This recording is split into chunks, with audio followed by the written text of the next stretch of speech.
Hi friends, எல்லோருக்கும் வணக்கம். எல்லோரும் எப்படி இருக்கீங்க? நலமாக இருப்பீங்கன்னு நினைக்கிறேன். Welcome to my channel. இது என்னென்னு பார்த்தீங்கன்னா, உளுந்தில் யாரெல்லாம் ஃபேஷியல் பண்ணியிருக்கேன் எனக்கு தெரியாது. நார்மலாக அந்த கடலை மாவு, பைத்த மாவு, தயிர் இதுமாரி தான் பண்ணுவோம். ஆனால் உளுந்தில் ட்ரை பண்ணி பாருங்கள், சூப்பராக இருக்கும் ரிசல்ட்டு.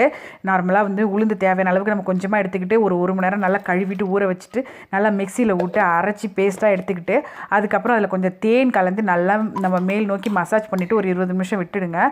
நல்ல குளிர்ச்சி உடம்புக்காரவங்க சீக்கிரமே எடுத்துருங்க. இல்லை எனக்கு எதுவும் செய்யாது அப்படின்னா நீங்கள் 20 நிமிஷத்துக்கு மேலேயே வச்சுருக்கலாம். டாக்டர் ஆஷா லெனின் பொம்பளைங்களுக்கு கொடுக்குற டிப்ஸில் இது சூப்பரான ஒரு டிப்ஸு. நான் அவங்களோட பயங்கர ஃபாலோவர். நீங்கள் இதை ட்ரை பண்ணி பார்த்துட்டு நல்லா இருந்த வாட்டி தான் உங்களுக்கு நான் சொல்கிறேன். ட்ரை பண்ணி பாருங்கள் கண்டிப்பாக. அதே மாதிரி குளிக்கும் போது சோப்பு தயவுசெய்து போடாதீங்க, மறுநாள் போடுங்க. ஹேர் ஆயில் டிப்ஸ் உங்களுக்கு ஏற்கனவே கொடுத்துருக்கேன். நான் குளிச்சுட்டு வந்திருக்கேன். நான் எந்த ஒரு க்ரேமும் எதுவுமே போடல. என் முகத்தை பாருங்கள், இதுதான் என் நேச்சுரல் முகம். முடியும் சூப்பராக இருக்குது. ட்ரை பண்ணி பார்த்துட்டு எப்படி இருக்குது ரிசல்ட்டுன்னு எனக்கு சொல்லுங்கள். அடுத்த வீடியோவில் பார்க்கலாம்.